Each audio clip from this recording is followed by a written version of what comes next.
Today's conversation is a little different. We're playing Would You Rather, but every question is about relationships, self-worth, boundaries, and people pleasing. And here's the catch. Neither answer is easy, Both choices are uncomfortable. but the one you choose might reveal more about your patterns than you realize. So, play along with us and let us know your answers in the comments. Round one. Would you rather disappoint someone else or keep disappointing yourself? Let us know in the comments.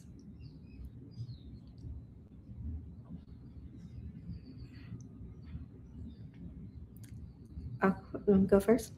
I would rather, at this stage in my life, I would rather disappoint someone else,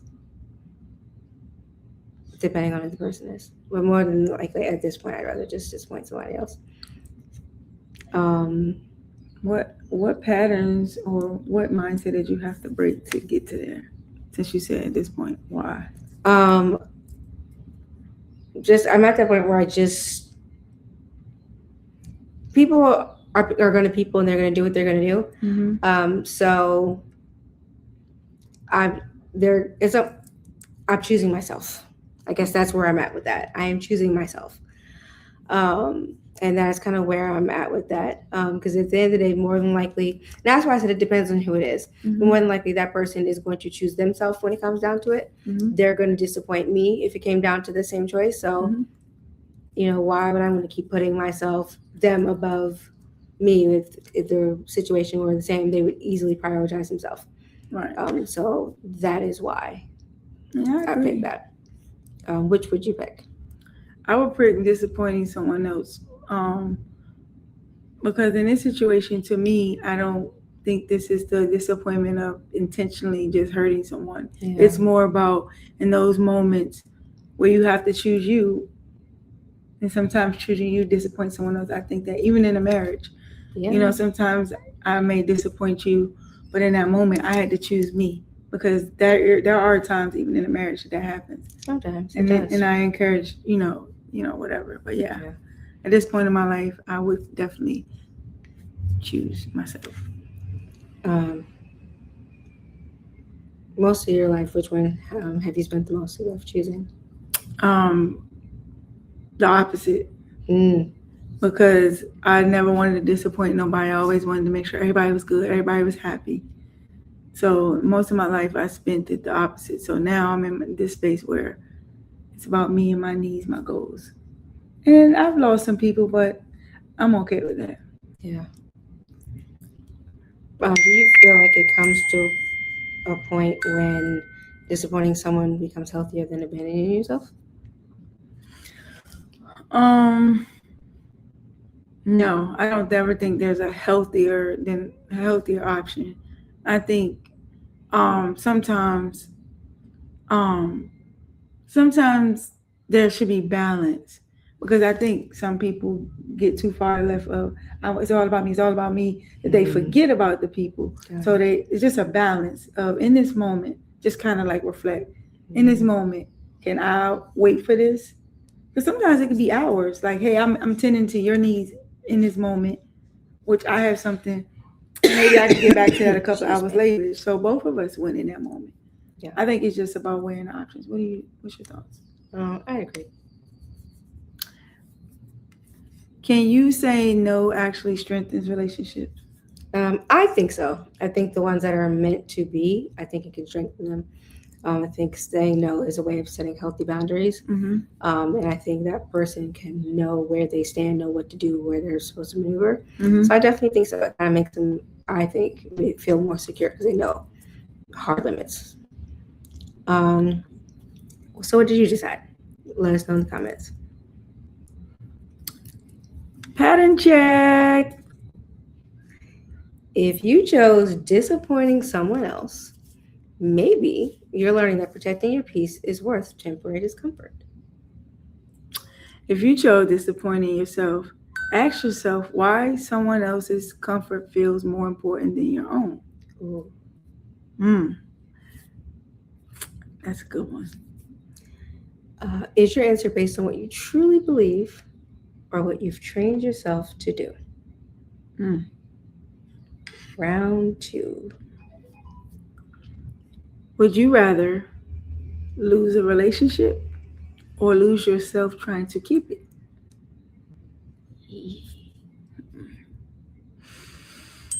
Hmm. Comment your answer. You go first. Um, at this point in my life, I would rather lose a relationship. I was like, I have come to a point in my life where I feel I am the prize and nothing is more important than me. Like I gotta take care of me. Like I'm at that point in my life. I understand that anything I want in life, I have to go after it. Yeah, you do. And it's everybody's not gonna be okay with that. And that's how I feel. What about you? Which one would you choose? Lose a relationship. I've come to a point where I've learned to really like myself and have accepted myself, and I'm unapologetically myself. So, um, no, I don't really want to lose that. So I feel like whoever's meant for me, rather doesn't matter the dynamic, um, will like. Well, I mean, majority of me, whatever, um, and we'll just accept it. Yeah, I mean, but nobody likes everything about That's why I everybody. said majority. Yeah, because I love your being, Yeah. but there's some parts of me that you don't like and vice versa. But the overall Correct. keeps us present. Correct. And sometimes the things we say we don't like when that person doesn't do them, we like, oh man, I miss that. Like so, it becomes like their little quirk. It's annoying, but it's you, and I love That's you. what makes you you. Yeah. Yeah, I agree. Have you ever stayed too long?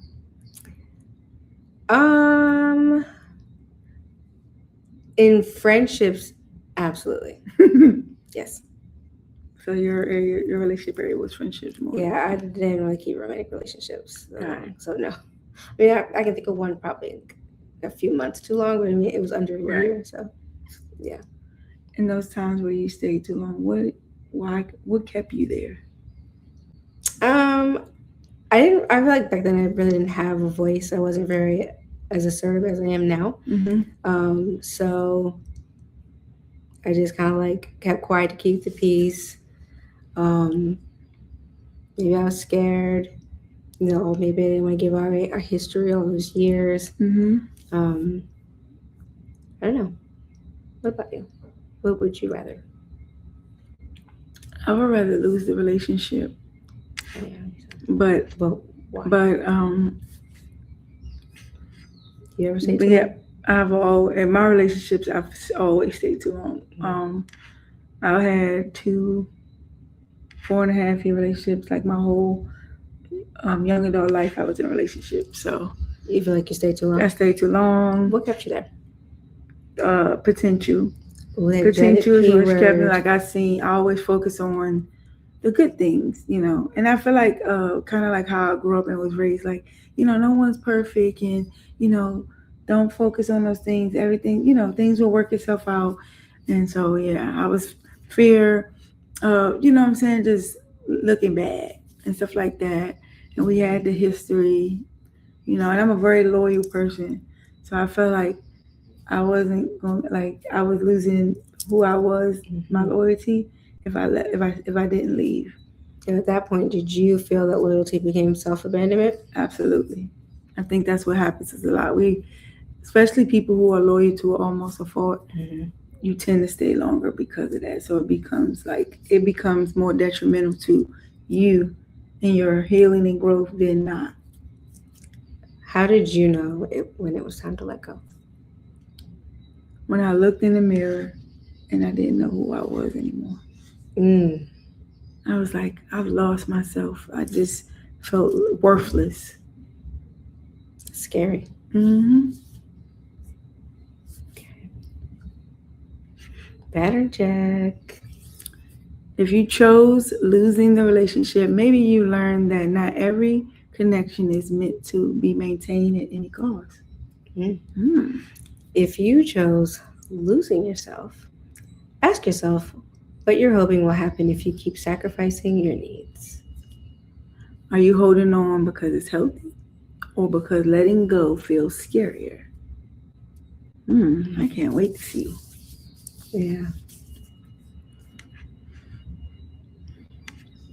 Round 3. Would you rather be misunderstood for telling the truth or be accepted because you stayed silent?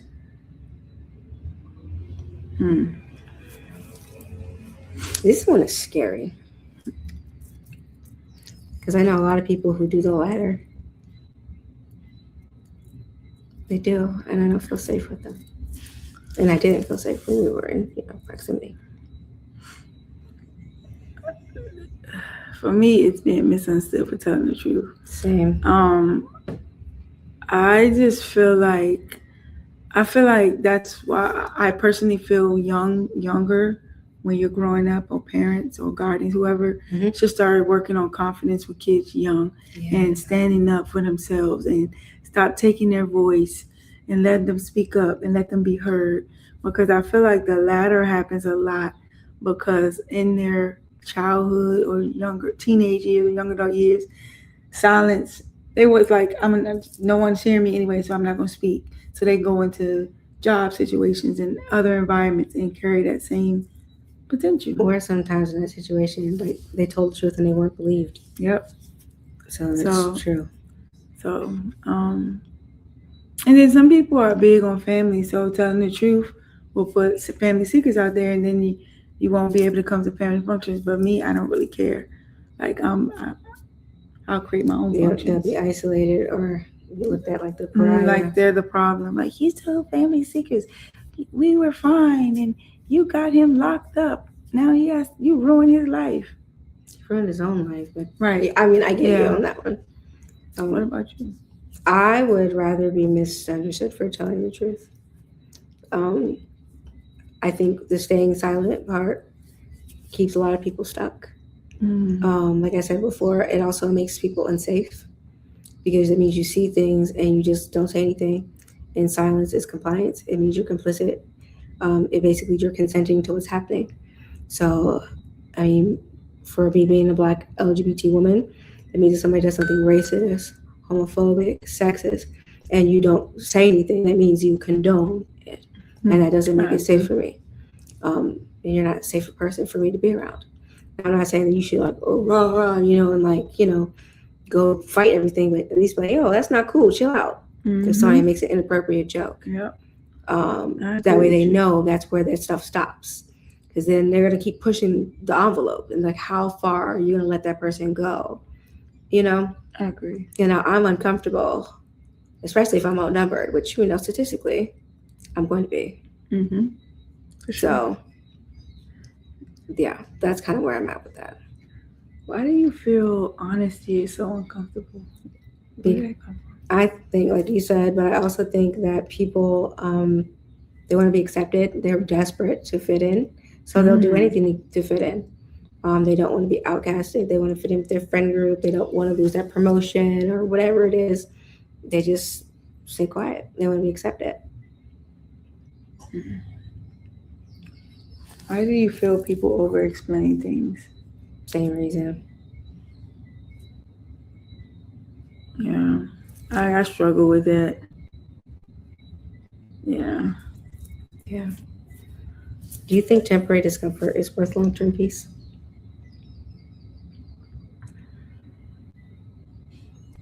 It depends on the situation.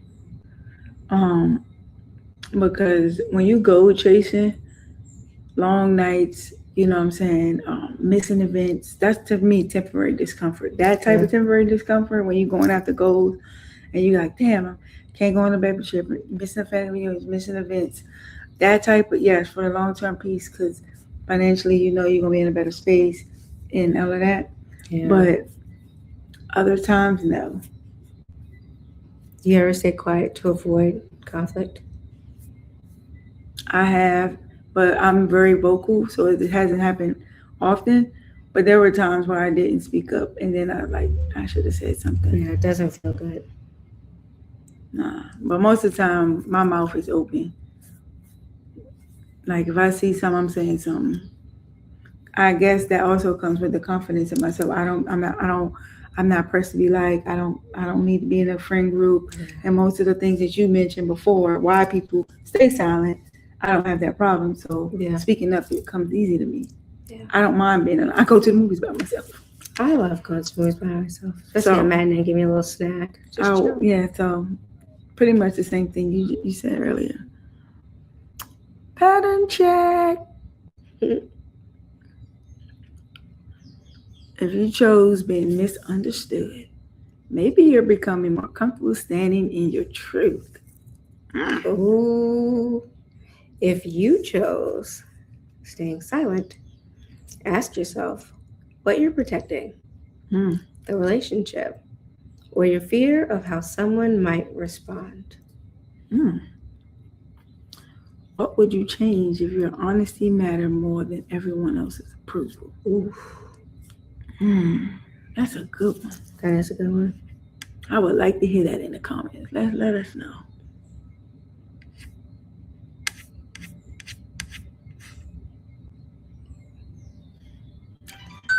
I think what today really showed us is that growth isn't always choosing between good and bad.